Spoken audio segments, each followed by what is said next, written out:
It started with a fine notice taped to my front door, a bright orange warning fluttering in the summer wind. My roses, they said, were unsightly. But they didn't know what those roses meant to me, or how far I'd go to turn their petty punishment into a message the whole neighborhood would never forget. If you've ever been pushed too far by a power-hungry HOA or a neighbor who thought they could control your life, you'll want to hear how this story ends. Subscribe, because sometimes karma blooms where you least expect it. It was late June when the first letter came. The air shimmered with heat, and the scent of blooming roses drifted across my small front yard. I'd spent years cultivating that garden, red, white, and peach roses that my late wife had planted before she passed. It wasn't just a collection of flowers, it was a living memory, a sanctuary that reminded me of her laughter, her patience, and her quiet joy in watching things grow. But to the HOA, it was a violation.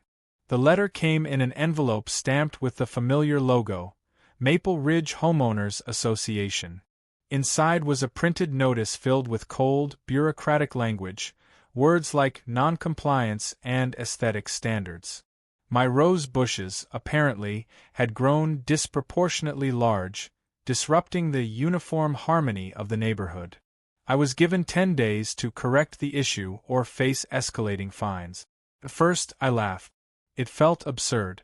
My yard wasn't messy, it was alive. The roses spilled slightly beyond the fence, yes, but they were pruned, healthy, and breathtaking at sunset. But that laughter turned hollow when I saw the second notice taped to my front door, bright orange and impossible to miss. That one came with a $250 fine. That's when I realized this wasn't about roses, it was about control. Maple Ridge had always been one of those picture-perfect suburban communities where the grass stayed trimmed to regulation height and mailboxes were all painted the same color. It looked beautiful from a drone shot, sure, but living there felt like breathing through glass. Every little imperfection magnified, every difference treated as defiance. I'd been quiet for years. I paid my dues, kept my lawn green, waved politely. But this felt personal. So, I decided to walk down to the HOA office that same afternoon. It was housed inside the community clubhouse, air-conditioned, sterile, with framed photos of smiling families on the walls. Behind the front desk sat Janice, the HOA president. She had that sharp, efficient look, pastel blazer, pearl earrings, and the kind of smile that never reached her eyes. When I asked her why my roses were fined, she replied smoothly, "Your property's front vegetation exceeds height regulations and obstructs visual symmetry. It's a simple compliance matter." Simple. I tried explaining that the roses were special, that my wife planted them years ago. Janice's expression didn't shift. She said, "We all have sentimental attachments, but rules are rules, Mr. Daniels. If we allow exceptions, everything falls apart." I could feel the blood rising in my face. Everything falls apart. As if a few petals over a fence could bring down an entire neighborhood. When I walked back home, I looked at those roses differently. The sun hit them just right, lighting up the dew on their petals.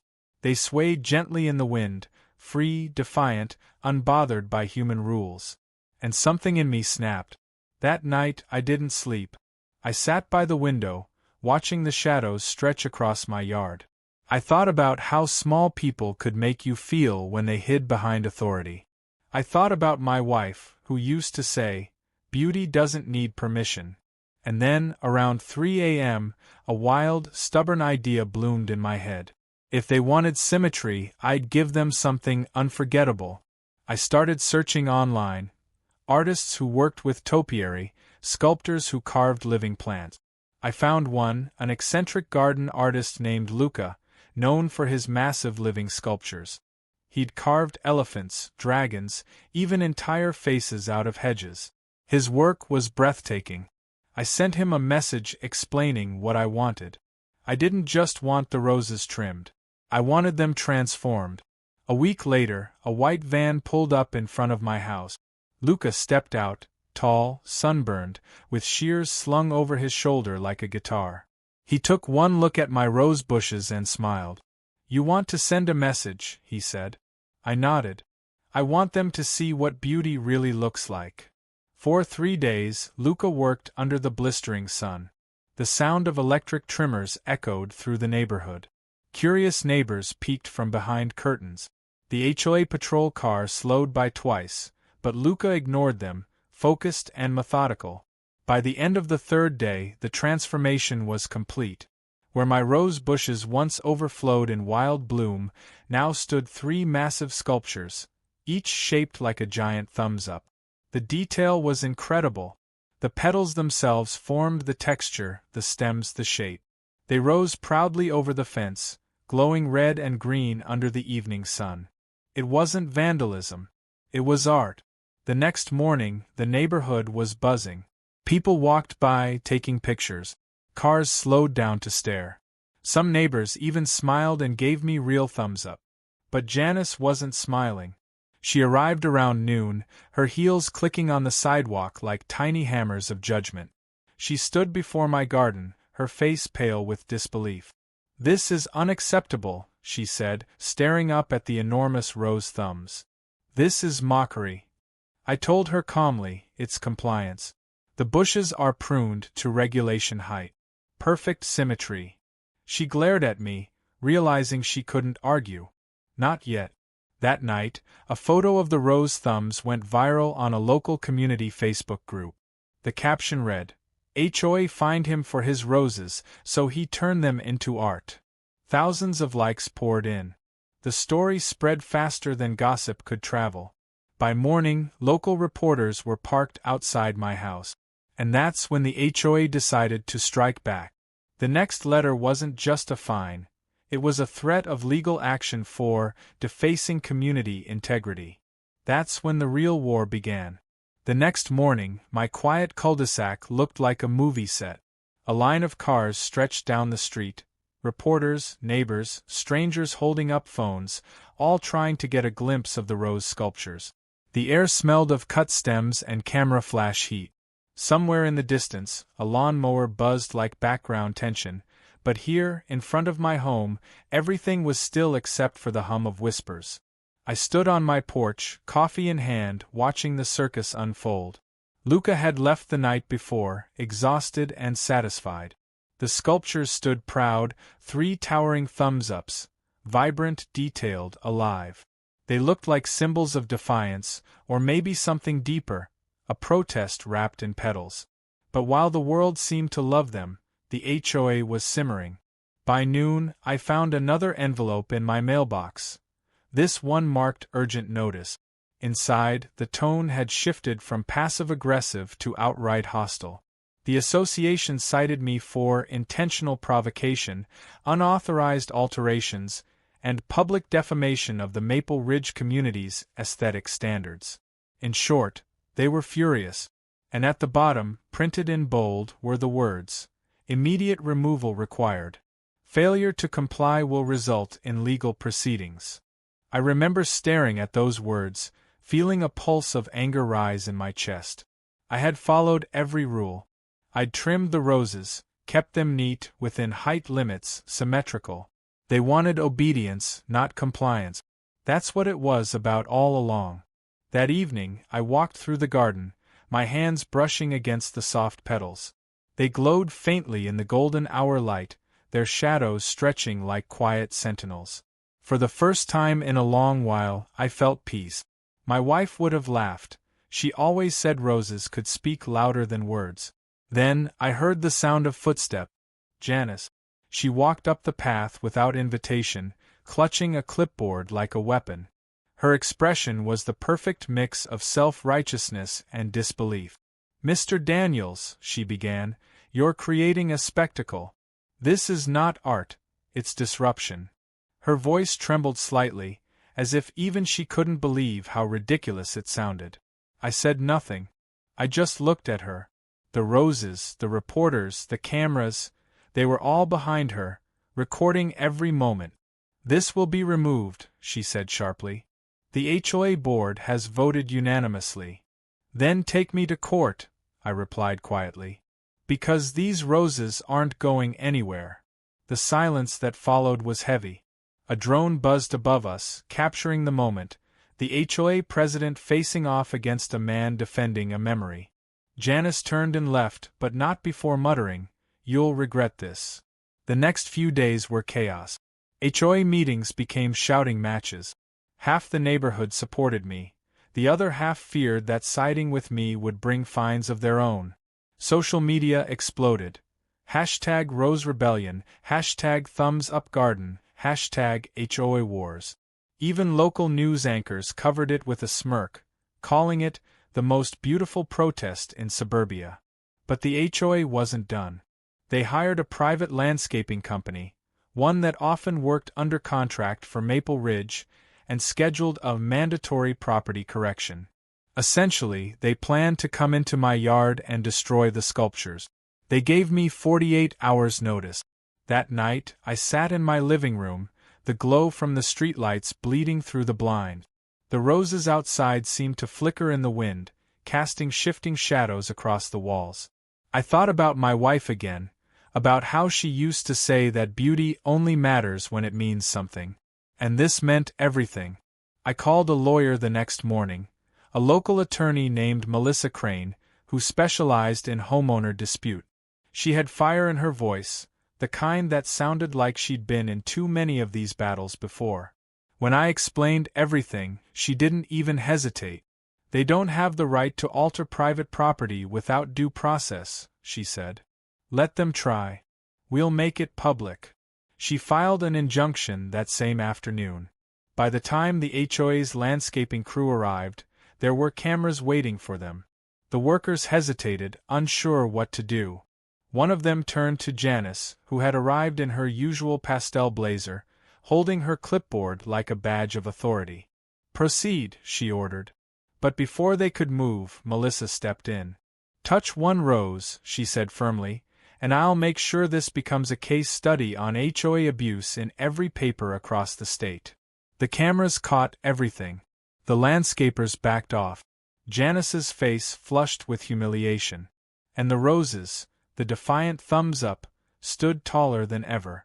But victory, as I learned, never comes without consequences. That night, I found my car windshield smashed. No note, no witnesses. Just shattered glass glinting under the porch light. 2 days later, someone reported my mailbox, damaged beyond recognition. Anonymous, of course. It didn't take a detective to figure out what was happening. Janice and her inner circle, the ones who treated HOA power like divine authority, were trying to make me crack. They wanted me to give up quietly, to bend under the weight of inconvenience. But I'd already lost too much in life to be bullied by bureaucracy. So I did the opposite. I doubled down.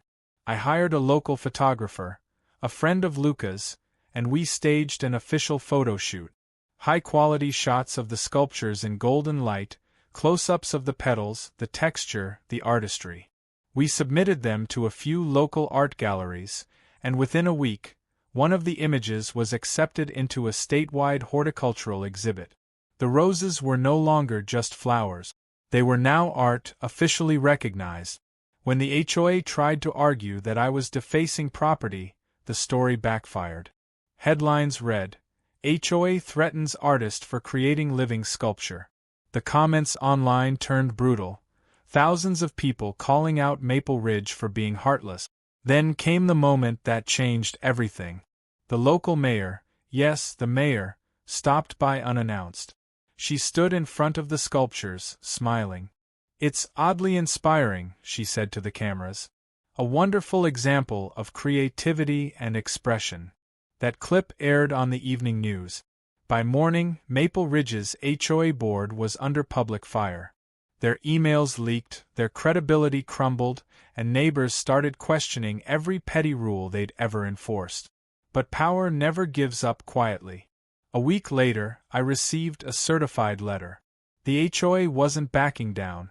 They were filing a lawsuit, not for non-compliance this time, but for emotional distress inflicted upon the board and damage to community reputation. They were coming for me in court. And for the first time since this all began, I felt something I hadn't felt before.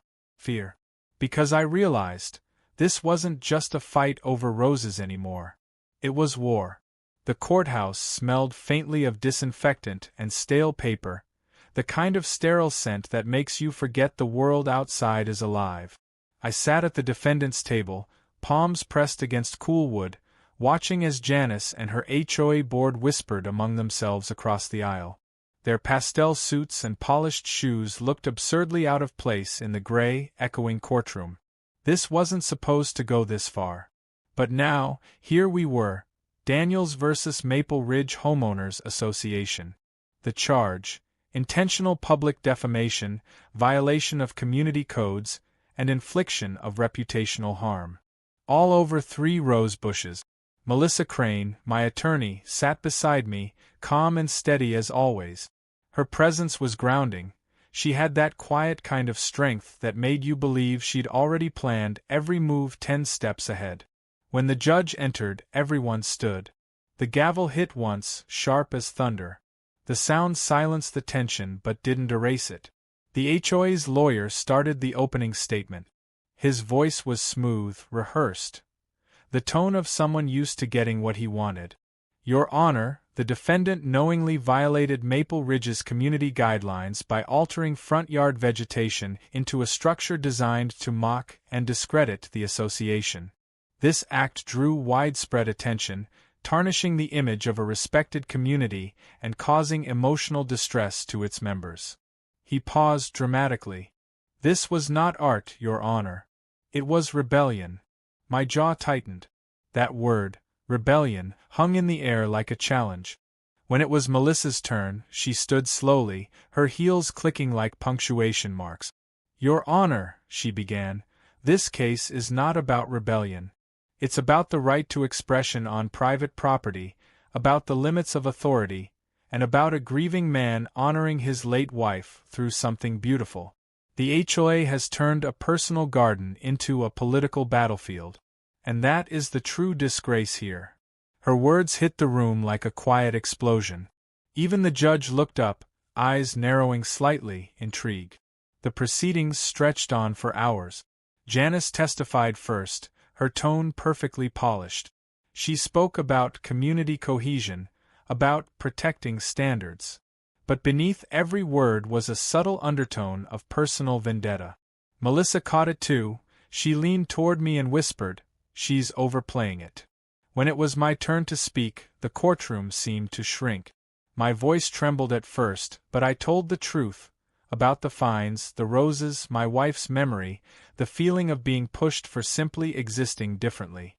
When I said, "Those roses are all I have left of her," I caught something flicker in the judge's eyes, a moment of human understanding breaking through procedure.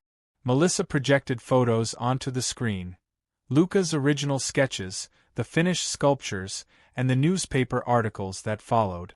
The courtroom lights dimmed slightly as the images glowed against the wall, vivid reds and greens forming the 3 massive thumbs up. The judge studied them in silence. Then came the HOA's biggest mistake. Their lawyer introduced Exhibit D, a set of internal emails between board members.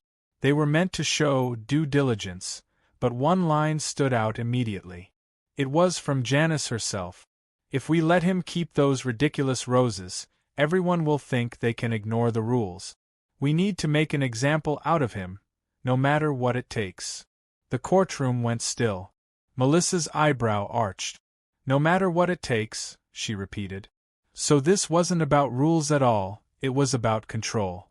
Janice stammered something about context, but the damage was done. The gallery, filled with neighbors, reporters, and even strangers who'd followed the viral story, began whispering audibly. By the time we adjourned for lunch, the tide had shifted. Outside the courthouse, sunlight reflected off dozens of camera lenses. People were chanting, "Let the roses live." It sounded ridiculous and beautiful all at once. Reporters swarmed as Melissa and I walked down the steps, but she kept her chin high, answering nothing. That night, back home, I sat on the porch again, listening to the faint sound of cicadas. The roses stood silent but alive, their scent drifting through the air. I could almost imagine her beside me, my wife, whispering that quiet, knowing laugh. But the battle wasn't over. The HOA wasn't giving up easily. The next day, they filed a motion to seize the property pending trial outcome. Essentially, they wanted to hold the land until the case concluded, claiming that my defiant sculptures lowered neighborhood property values. It was a bold move, and a desperate one. Melissa was furious. "They're trying to bleed you out financially," she said. "They know they can't win legally, so they're playing time and money. We had one last chance to turn everything around, final arguments scheduled for Friday." That Friday morning, the sky opened with rain. Heavy, unrelenting. I drove through puddles that reflected streaks of gray and red from taillights. Every drop on the windshield felt like a countdown. Inside the courtroom, the mood was different. The gallery was packed, but quieter, more reverent, like people knew they were witnessing something that would set precedent. Melissa began her final statement with a photo, not of the roses, but of my wife. Smiling, standing in front of the same bushes years earlier when they were small and wild.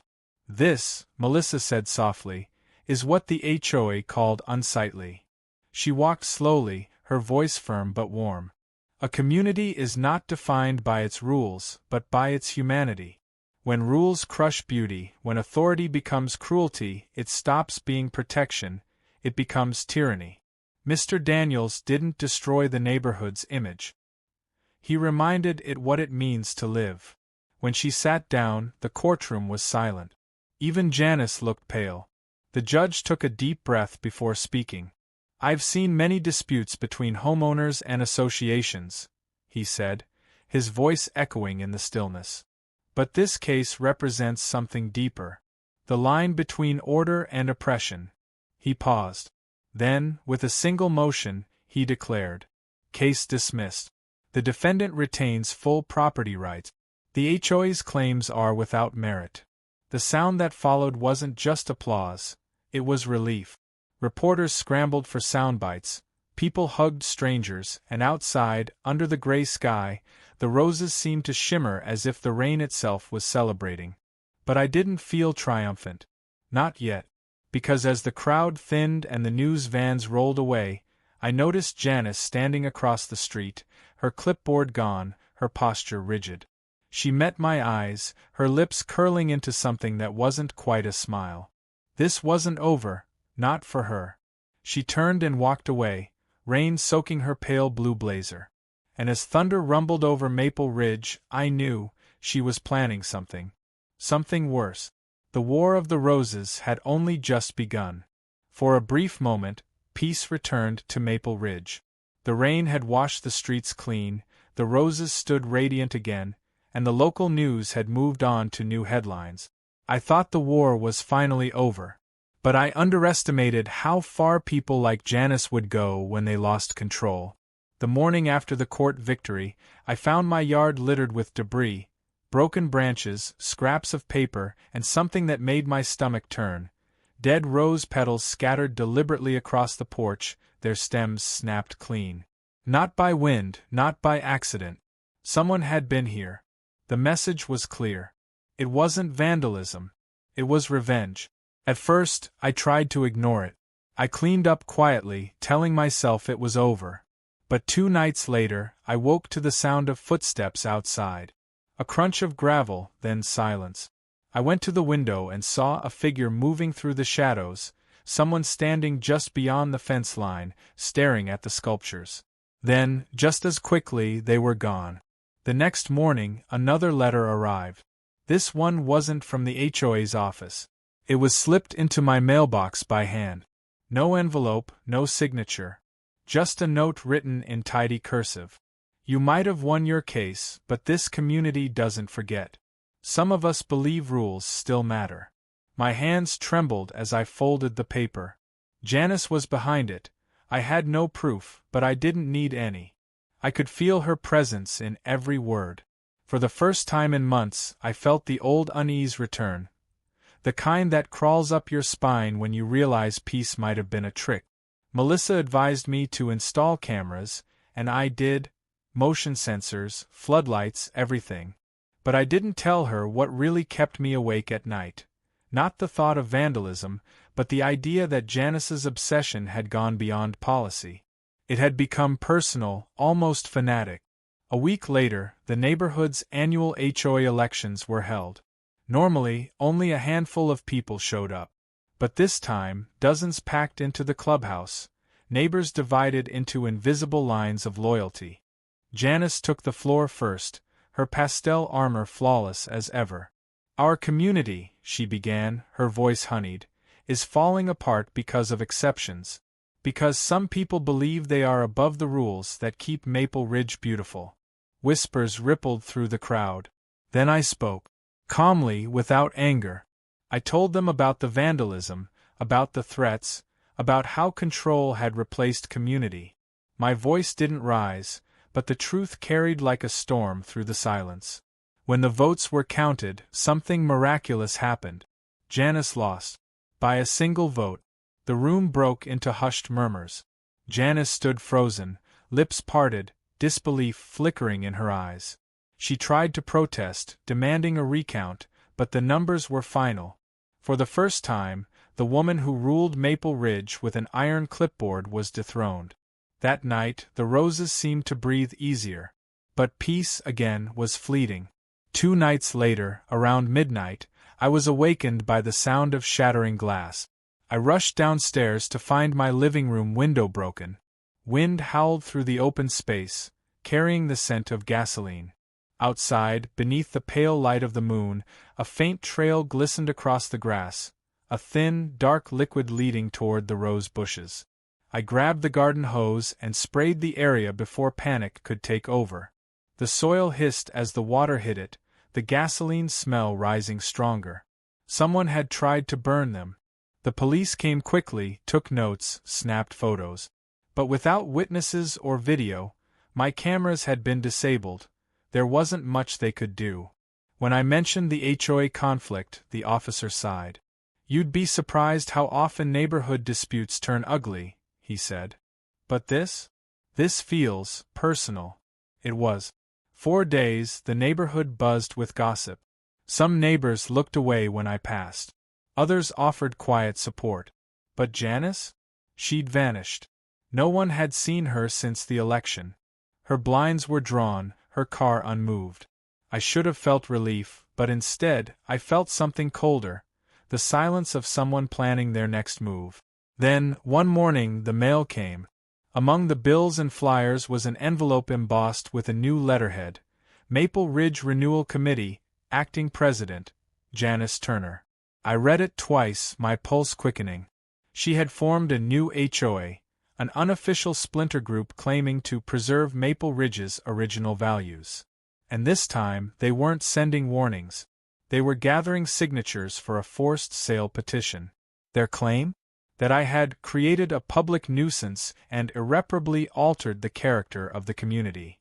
If they got enough signatures, they could petition the county to force the sale of my property. That was her plan all along. If she couldn't find me, she'd erase me. Melissa was furious when I showed her. She's exploiting a loophole. But if she gets the numbers, it's legitimate. We need to get ahead of this, fast. We decided to go public again. That evening, I recorded a video. Me standing in front of the rose sculptures, telling the story from the beginning. No anger, no theatrics. Just truth. I ended with the words. These roses were planted in memory of my wife. They're not a nuisance. They're a symbol of resilience. If beauty offends you, maybe the problem isn't the garden. The video spread like wildfire. By morning, it had 1 million views. Comments poured in. People from around the country offering support, sharing their own HOA horror stories. A local news crew returned. And then something unexpected happened. A well-known landscape art foundation reached out. They wanted to buy the sculptures, move them to a botanical exhibit as a permanent installation, and they offered to commission a replica for my yard. Suddenly, my little rebellion had become a national symbol. Janice's renewal committee crumbled overnight under the weight of public humiliation. Petition signatures were retracted. The county dismissed her filings as frivolous. But I knew her pride wouldn't let her stop. That night, as the neighborhood quieted under the weight of the media frenzy, I sat on my porch again. The roses glowed under the amber streetlight, resilient, beautiful, and alive. Then, from the corner of my eye movement, a figure across the street, standing half hidden behind the hedge. Even in the dim light, I recognized her. Janice. She didn't speak. She didn't move. She just watched, silent, soaked in the glow of the street lamp, face unreadable. And then, slowly, she raised her hand. A single, deliberate gesture. A thumbs down. Then she turned and disappeared into the shadows. That night I couldn't sleep. Because I realized something chilling. Losing her power hadn't broken her. It had freed her. And she wasn't finished with me yet. It happened on a Friday night. The kind of quiet evening that feels too peaceful, too still, like the calm before a storm you can't see yet. The air hung heavy with the scent of roses and cut grass. The neighborhood lights flickered faintly, casting pale halos over the sidewalk. I remember sitting on the porch with a cup of coffee, the kind of tired peace that comes after surviving too much. The roses stood tall in the yard, 3 monumental thumbs-ups glowing faintly under the amber streetlight. The petals shimmered softly in the humid air, almost as if they were breathing. For weeks, nothing had happened. Janice had gone silent again. No more letters, no threats, no late-night sightings. It was unnerving, the quietness of someone who had stopped fighting but hadn't surrendered. Around 11 p.m., I turned off the porch light and went inside. I left the curtains open, a habit now, so I could still see the roses from the window. Their shadows stretched across the lawn like gentle giants, a strange comfort in their stillness. I must have dozed off on the couch because the next thing I remember was the sound, sharp, distant, unnatural. A faint pop. Then another. I sat up, heart thudding. Outside, a flicker of orange light rippled across the window. Fire. I ran outside barefoot, the cold pavement cutting against my soles. The air hit me like a wall, thick, acrid, choking. Flames were licking up the sides of the middle sculpture, consuming the petals with a hiss that sounded almost alive. The roses were burning. For a moment, I froze, watching something I loved dissolve into smoke and heat. Then instinct kicked in. I grabbed the garden hose and turned it full blast, spraying water wildly across the burning bush. Steam exploded into the air, white clouds rolling like ghosts across the yard. But it was no use. The fire had caught deep. The smell of gasoline was unmistakable. Neighbors started pouring out of their houses, shouting, some filming, some calling 911. One man ran up to help, grabbing a bucket and throwing water where he could. The fire crackled and hissed, bright embers floating up into the night sky like dying stars.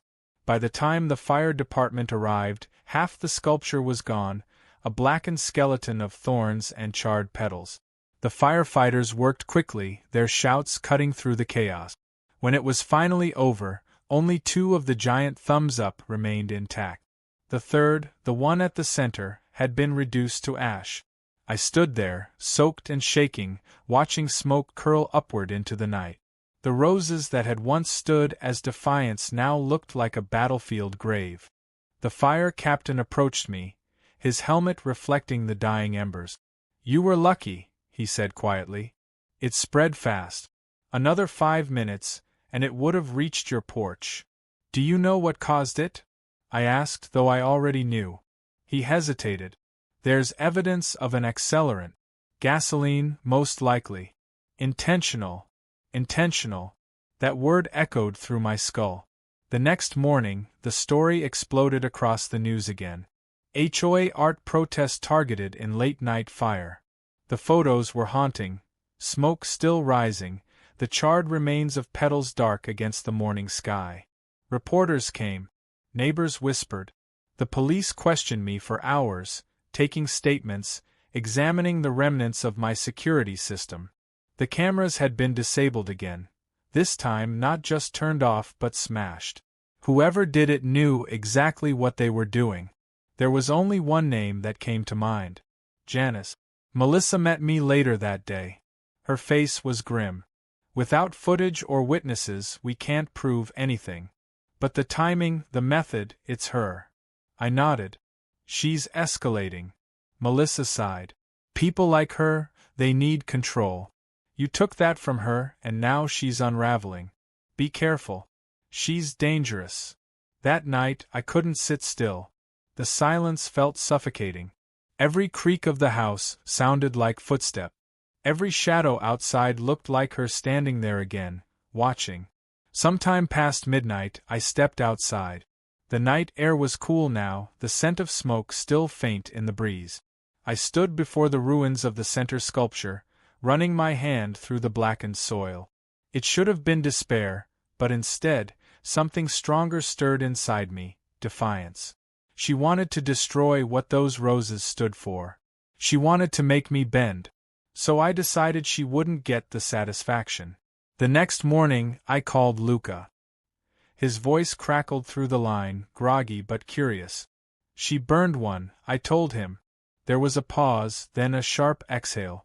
Then we'll build another. Bigger. He arrived the next day. And when the neighborhood saw him, his van parked in my driveway again, whispers began to spread like wildfire. For the next week, Luca worked tirelessly.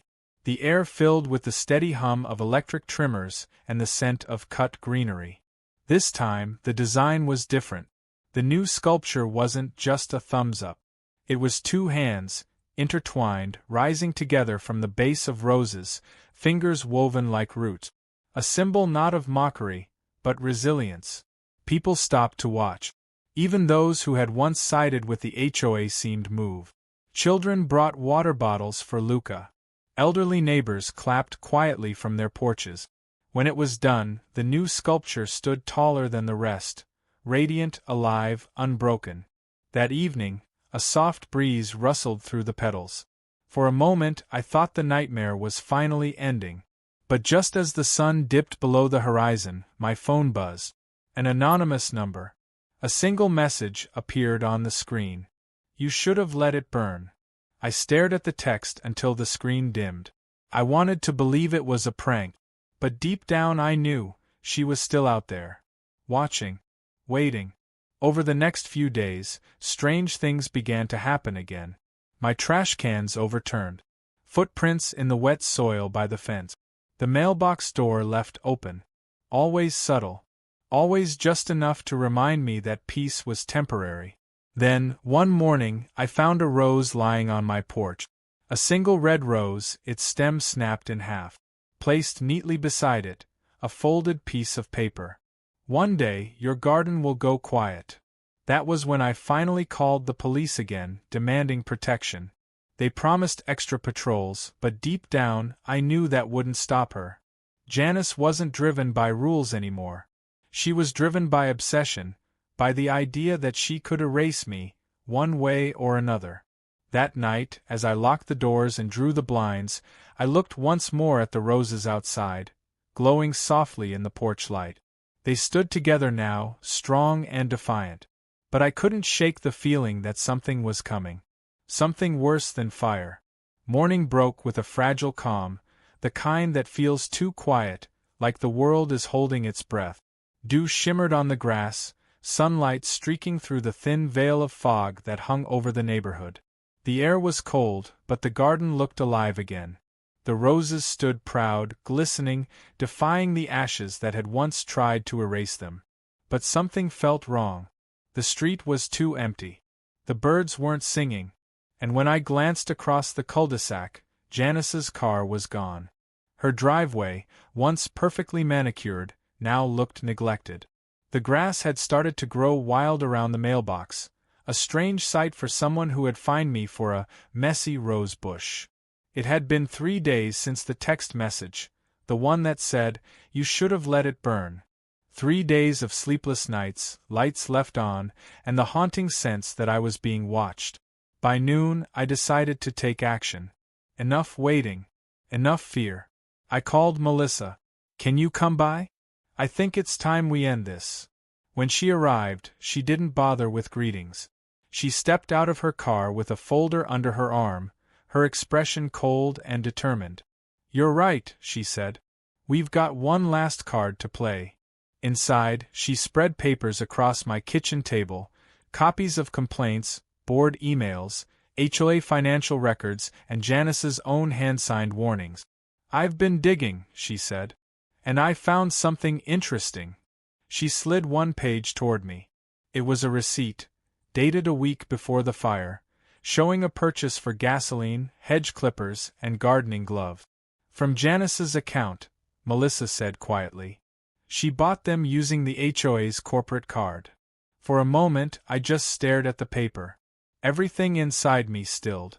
Then I exhaled. So that's it. Proof. Melissa nodded. It's not enough for an arrest, but enough for exposure. Enough for every homeowner in this place to see who she really is. By that evening, the neighborhood group chat was on fire. This time, not with accusations against me, but with screenshots, receipts, and outrage.